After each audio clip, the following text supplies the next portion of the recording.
ہم سب آگے بڑھاتے ہیں اسی بحث کو. سورہ احزاب پہ بہت تفصیل سے آپ نے بات کی. اسی سے متعلق چند چیزیں ہیں.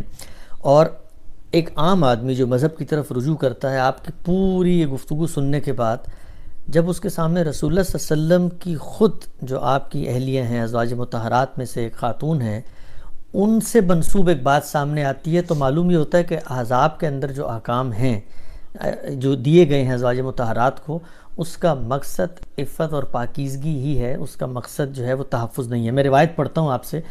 سلمہ کی روایت ہے، مولانا مودودی نے بھی کوٹ کی اپنی کتاب میں. سیدہ سلمہ سے روایت ہے، وہ کہتی ہیں میں نبی صلی اللہ علیہ وسلم کے پاس موجود تھی اور میمونہ بھی وہیں تھیں کہ عبداللہ ابن مکتوم آ گئے، اور یہ واقعہ ہمیں پردے کا حکم دیے جانے کے بعد کا ہے. پردے کا حکم دیے جانے کے بعد کا ہے. نبی صلی اللہ علیہ وسلم نے دیکھا اور فرمایا تم دونوں ان سے پردہ کرو. ہم نے عرض کیا یا رسول اللہ، کیا یہ نابینا نہیں ہے جو نہ دیکھ سکتے ہیں اور نہ ہمیں پہچان سکتے ہیں؟ اس پر آپ صلی اللہ علیہ وسلم نے فرمایا یہ بتاؤ کیا تم دونوں بھی نابینا ہو، تم انہیں نہیں دیکھ رہی ہو؟ تو دو باتیں اس میں غام صاحب. ایک روایت رسول اللہ خود کہہ رہے ہیں عفت اور پاکیزگی دیکھنا ہی مقصود ہے، دیکھیں نہ ایک دوسرے کو، کوئی حملہ نہیں کر رہے، وہ خود صحابی ہیں، کوئی منافق نہیں ہے. اور دوسرا پردے کے احکام آنے کے بعد ہمیں یہ کہا گیا. سورہ احزاب کے بعد کی بات ہو رہی ہے. تھوڑی دیر کے لیے پوری روایت کو جیسے کہ آپ نے پڑھی ہے مان لیجئے کہ ویسے ہی واقعہ ہوا. تو جو ہدایات میں نے آپ کے سامنے سورہ احزاب میں رکھی ہیں ان میں کوئی چیز اس سے متضاد نہیں ہے. دیکھیے وہاں کیا کہا گیا ہے، وہاں یہ نہیں کہا گیا کہ کوئی منافق آئے گا تو آپ اندر رہیں گی. وہاں سب کے لیے ہدایت کر دی گئی ہے، کیونکہ پابندی متعین طور پر تو لگائی نہیں جا سکتی. منافقین تو خود چھپے ہوئے ہیں، ایسا تھوڑی ہے کہ چند متعین اشرار ہیں جن کے بارے میں یہ بات کہنی ہے. تو اس لیے یہی ہونا چاہیے کہ سب کے متعلق احتیاط کی جائے. تمام صحابہ کو پابند کر دیا گیا ہے. یہ کہہ دیا گیا ہے کہ اب کوئی بھی گھر میں داخل نہیں ہوگا، تاکہ ان اشرار کو، وہ چھپے ہوئے ہیں، وہ متعین نہیں ہے. اگر وہ متعین اشرار ہوں تو پھر تو ان سے نمٹا جا سکتا ہے بڑی آسانی کے ساتھ. منافقین ہیں آپ پڑھیے، تو اس میں یہ پابندی ضروری تھی کہ ایسے ہی کرائی جائے. نہ کوئی گھر میں آئے، اندھا بھی آیا ہے تو ظاہر رستہ کھلے گا نا ایک صورتحال میں. تو یہ تو میں نے آپ کو روایت سمجھا دی. اب اس کے بعد ذرا محدثانہ طریقے سے دیکھیے روایت کی اپنی حیثیت کیا ہے. بالکل ضعیف روایت ہے. عجیب. اچھا، بالکل ضعیف روایت، کوئی حیثیت نہیں ہے اس کی. اور رسالت مآب صلی اللہ علیہ وسلم کی، آپ کے خاندان کی نسبت سے کوئی چیز جب آپ بیان کرتے ہیں تو سب سے پہلے یہ دیکھنا چاہیے کہ محدثین اس کے بارے میں کیا رائے رکھتے ہیں. یعنی انہوں نے اس روایت کو قابل قبول بھی قرار دیا یا نہیں. حضور کی نسبت سے یا آپ کے دین کی نسبت سے کوئی چیز بھی ایسے نہیں قبول کی جا سکتی. تو یہ میں نے آپ کو بتا دیا کہ تھوڑی دیر کے لیے مان لیں کہ یہ بات ٹھیک ہے. تو جس جگہ پر کہی گئی ہے بالکل ٹھیک ہے، سمجھ میں آتی ہے. جب اتنے بڑے پیمانے پر ایمرجنسی اقدامات کیے جا رہے ہیں، یعنی آج کل آپ کیا کر رہے ہیں؟ آپ مجھے بتائیں. یہ آپ نے کہا ہے کہ صرف جس کا کرونا کا ٹیسٹ مثبت نکلے اس سے احتیاط کی جائے. آپ ہر ایک سے کرتے ہیں کیونکہ معاملہ مشتبہ ہے، وہاں بھی معاملہ مشتبہ ہے. تو بالکل ٹھیک کہا کہ نہ خواتین اس معاملے میں ان کو بھی پابند کیا جا رہا ہے نا کہ آپ کا کوئی ربط ضبط نہیں ہونا چاہیے، کسی کو آپ دیکھیں بھی نہیں.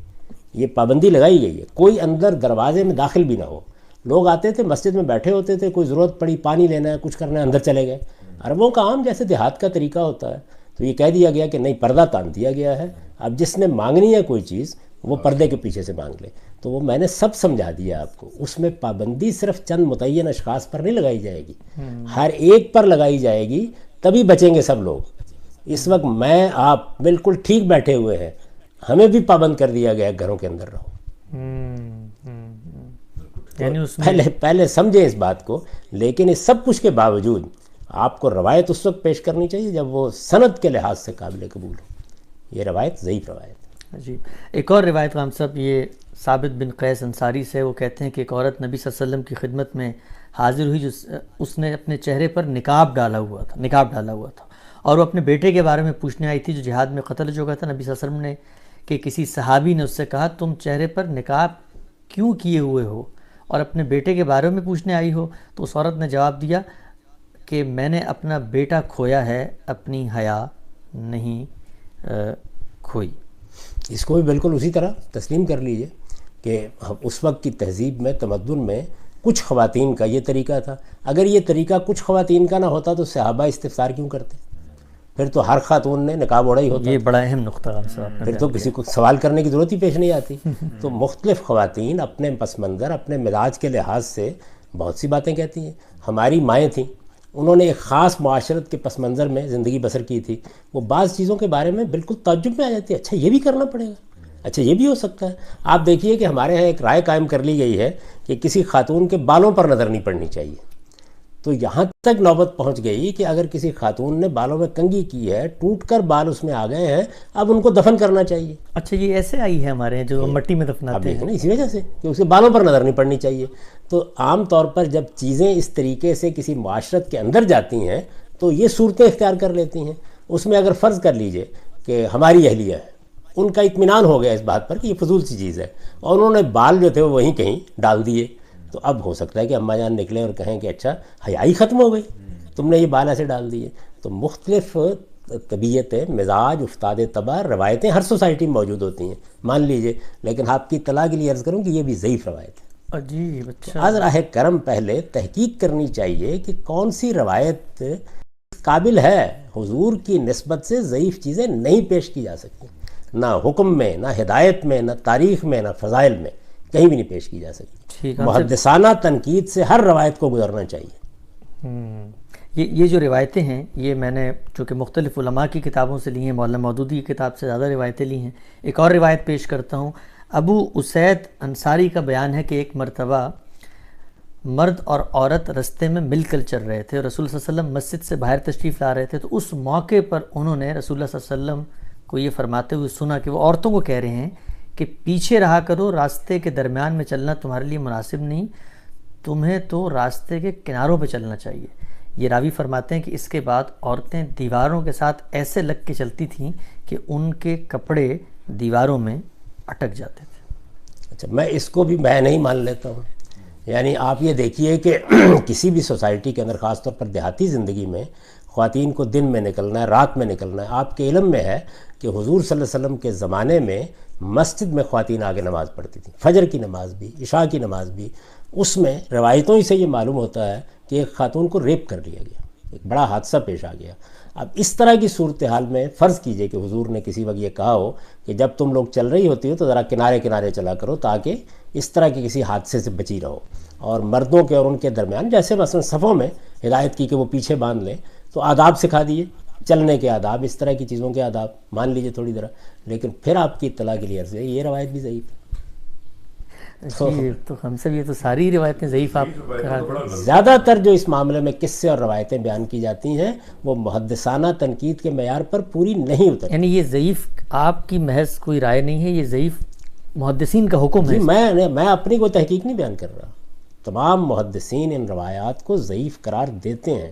یہی وجہ ہے کہ آپ کو یہ معلوم ہے کہ میں نے اس کا التزام کیا ہے کہ جب میں اپنی کتاب میزان میں کوئی باب لکھتا ہوں یا لکھا ہے تو میں یہ بتاتا ہوں کہ اس کی بنیاد قرآن مجید کے کس مقام پر ہے، اس میں سنت کیا ہے، اس کے بعد تمام صحیح یا حسن روایتیں میں لے آتا ہوں اس کے بعد، یعنی تمام۔ آپ یہ دیکھیں گے میں نے ان میں سے کسی روایت کو قبول نہیں کیا۔ کیوں؟